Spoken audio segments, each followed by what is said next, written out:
담대하라 라는 제목으로 말씀 전할 때에 많은 은혜 받으시기 바랍니다. 오늘의 핵심 주제는 하나님은 때를 따라 은혜를 베풀어 주신다입니다. 오늘 말씀은 사내들인 정식 재판에 회부된 사도 바울의 이야기를 우리에게 들려주고 있습니다. 바울은 계속해서 죽음의 위기에 처하고 있어요. 그런데 그 과정 가운데 때를 따라 주시는 하나님의 은혜를 경험하게 됩니다. 사도 바울은 그 당시에 대제사장이었던 아나니아를 재판장으로 하는 이 재판을 받게 됩니다. 아나니아라는 이름은 신약 성경에서는 흔한 이름이죠. 이 아나니아가 이때 당시에 대제사장이었는데요. 사내들인 공의회에서 이 사람을 재판장으로 하여서 재판을 받게 되는 것입니다. 사내들인 공의회는 유대의 최고 관정입니다. 종교적인 사건이나 일반 민간 사건을 관장합니다. 공회 회장은 대제사장이고요. 약 70명의 공회 회원을 가지고 있습니다. 로마 정부는 여기다가 전권을 주지는 않아요. 세속적인 정권을 주지는 않지만 종교적인 결정에 있어서는 그 권위를 인정하고 있습니다. 특별히 사형에 대한 권한은 로마 정부가 가지고 있어요. 그래서 예수님을 죽이려고 했을 때 이 사내들인에서는 그럴 만한 그런 능력이 없었는데, 그런 권한이 없었는데 불법적으로 예수님을 죽였다고 할 수가 있는 것이죠. 사도 바울의 첫 번째 진술은요, 오늘까지 나는 범사의 양심을 따라 하나님을 섬겼다라고 이야기하는 것입니다. 사도 바울에게 있어서 양심이라는 것은요, 율법과 같은 뜻을 가지고 있습니다. 선한 양심을 가지고 하나님 앞에 흠이 없고 모범적인 삶을 살았다는 것입니다. 행위로 구원을 받았다는 뜻이 아니라 유대인으로서 하나님께서 주신 그 율법에 충실한 삶을 살았다는 것입니다. 율법이 말하는 선과 악에 대해서 나는 잘 알고 있습니다 라고 얘기하는 거죠.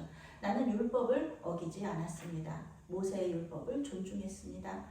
이렇게 얘기하는 거예요. 자신의 무죄를 주장하고 있는 것이죠. 대제사장 아나니아는 예수 이단을 믿는 이 사도 바울이 하나님 앞에 자기가 흠이 없는 삶을 살았다 이렇게 말하고 있으니까 너무너무 분노하는 거예요. 그래서 그 입을 치라 이렇게 명령합니다.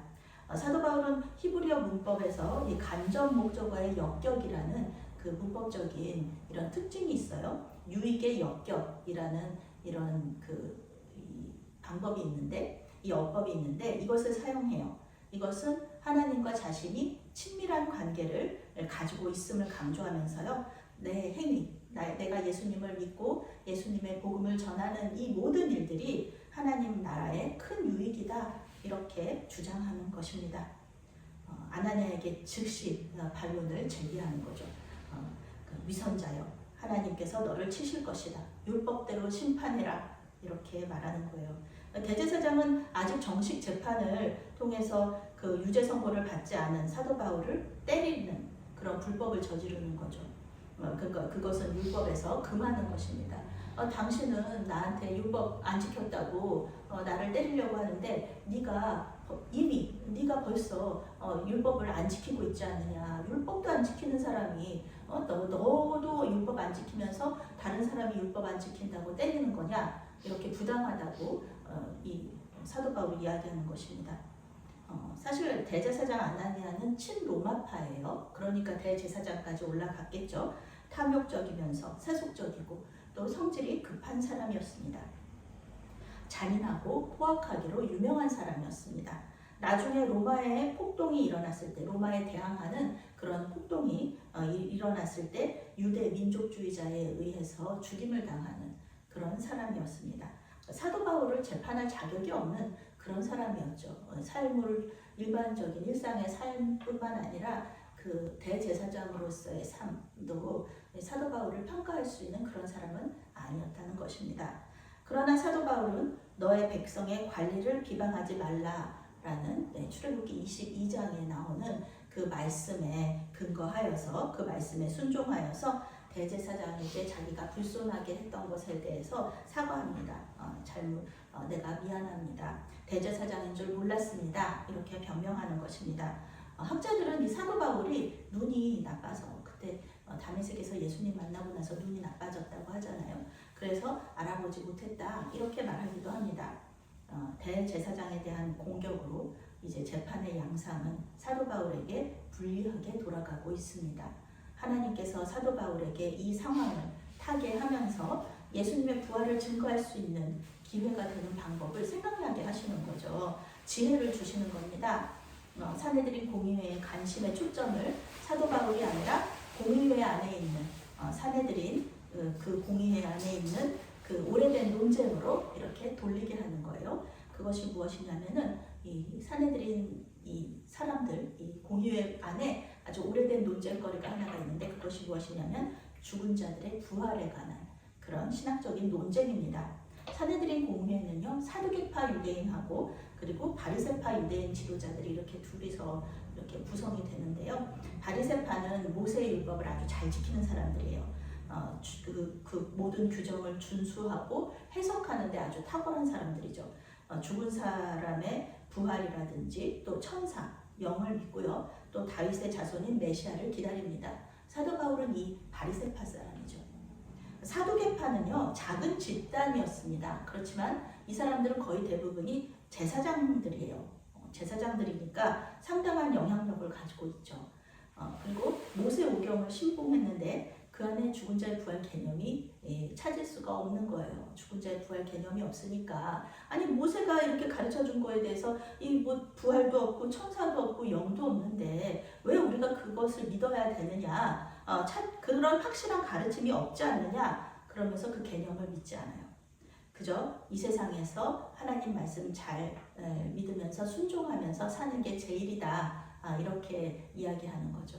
이 신학적인 논쟁은요, 그때뿐만 아니라 지금까지도 이어져 오고 있습니다. 이 신학자들 사이에서 이 두 가지 논쟁을 가지고 있는 사람들이 많아요. 바울은 자신이 바리새인이면서 바리새인의 아들이라고 이야기하고요. 자신이 재판을 받는 이유는 죽은 자의 부활을 믿고 전하기 때문이다. 이렇게 말하고 있습니다. 예수님의 부활을 믿고 전하는 거잖아요. 그 얘기하고 있는 거예요. 바리새파가 이 얘기를 듣고 저 사람 틀린 거 없네, 틀린 말 하지 않네 그렇게 생각하면서 이 논쟁이 격화되는 거예요. 바리새파 사람들은 저 사람 말이 옳다 이야기하고 또 사두개 사람들은 저걸 믿을 수가 없다라고 얘기하니까 이렇게 그 집단이 분쟁을 하게 되면서 격화되면서 천부장은 사도 바울을 다시 요새로 데리고 들어가게 됩니다. 사도 바울은 순교를 각오하고 예루살렘에 올라온 사람이에요. 많은 사람들이 얘기해줬잖아요. 예언자들이 그 예루살렘에 올라가면 붙잡혀서 이방인의 손에 넘겨질 거라고. 그런데 이 실제로 고난을 당하니까 낙담하게 됩니다. 로마로 가서 복음을 전하기는커녕 예루살렘에서 죽임당할 것 같은 거예요. 성경에 나오죠. 이게 사도 바울이 찢어질 지경이 됐다고. 그러니까 얼마나 이 사람을 괴롭히는 거예요. 근데 사내들인 공의회에는 사도 바울의 지인들도 있었을 거잖아요. 그들에게 바울은 배신자였습니다. 그런데 외롭고 힘들었던 그날 밤에 예수님께서 찾아오셔서 약속의 말씀으로 위로하시고 격려하시는 겁니다. 담대하라. 내가 예루살렘에서 나의 일을 증언한 것 같이 로마에서도 증언하여야 하리라. 이렇게 예수님께서 말씀해 주신 거예요. 그래서 담대하라라는 말은요, 영어 성경에서는 don't worry, 그러니까 걱정하지 말라 이렇게 번역하고 있습니다. 걱정한 거잖아요.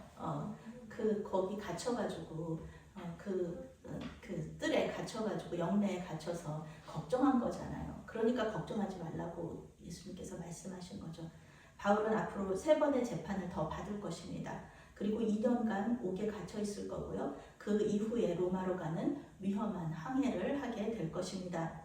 이 과정 가운데 사도 바울은 주님의 이 말씀을 굳게 붙잡고 이 일을 감당하게 됩니다. 왜냐하면 죽지 않잖아요. 로마에 가서 복음 전하게 될 것이다. 예수님께서 말씀하신 거니까 그러면 그때까지 자기는 죽지 않는 거잖아요. 그러니까 걱정할 필요 없이 하나님께서 말씀하시는 대로 이곳에서 복음 전하고 또 인도하시는 그대로 가서 복음을 전하게 되는 것입니다. 오늘 부활하신 주님께서는 사도 바울이 가장 당신을 필요로 할 때 찾아오셔서 만나주시고 말씀으로 격려해 주셨습니다. 주님께서는 로마 군인들과 함께 있는 사도 바울을 석방시켜 주시지는 않았어요. 그런데 그 상황을 견딜 수 있는 말씀을 주신 겁니다. 지금 주님은 이 말씀이 사도 바울에게 가장 필요하다라는 것을 아셨습니다. 우리가 주님을 필요로 할 때 주님께서 그것을 아신다는 것, 그것은 우리에게 큰 위로와 격려가 됩니다. 우리가 주님께서 주신 사명을 감당하면서 믿음의 여정을 걸어갈 때요, 분명히 힘들고 낙심할 때가 있어요. 어려움을 당할 때가 있고요, 장애물을 만날 때가 있고요, 또 우리가 복음을 전하려고 했는데 실패할 때가 분명히 있습니다. 우리 힘으로는 해결할 수 없는 어려움을 당할 때가 있습니다. 기도하는데 그 기도가 응답되지 않아서 하나님의 뜻에 따라서 기도한 건데도 응답되지 않아서 마음 상할 때가 있습니다. 이때가 우리에게는 주님을 만나는 은혜의 때입니다. 주님께서는 우리에게 찾아오셔서 만나주시고 또 우리에게 말씀하십니다. 성경을 통해 말씀하실 수도 있고요, 또 단상에서 선포되는 설교를 통하여서 말씀하십니다. 삶의 자리에서 성경 말씀을 생각나게 하실 때도 있습니다. 이미 잘 알고 있는 말씀이지만 이 말씀이 우리에게 화살처럼 꽂힐 때가 있거든요. 그때가 바로 은혜의 때인 것입니다. 그 말씀을 붙잡고 기도하면서 나갈 때 우리는 장애물을 넘어서 승리할 수 있는 것입니다. 이 시간 주님 앞에 말씀을 구하시기 바랍니다. 우리가 사는 지금 현재를 붙잡고 살아갈 이 말씀, 그 말씀을 믿고 순종하면서 주님과 더욱 깊은 관계 속으로 들어가시기 바랍니다. 아멘. 사랑의 하나님, 이 시간 우리와 만나주시고 말씀하여 주시옵소서. 그래서 주님께서 우리의 모든 어려움을 알고 계시고 또 그 어려움을 이겨나갈 수 있도록 도우신다는 것을 믿게 하여 주시옵소서. 아무것도 걱정하지 말고 담대하게 우리 앞에 놓여있는 장애물을 넘어갈 수 있도록 믿음과 용기를 더하여 주시옵소서. 모든 것을 주님께 맡겨드리오며 예수님의 이름으로 기도합니다. 아멘.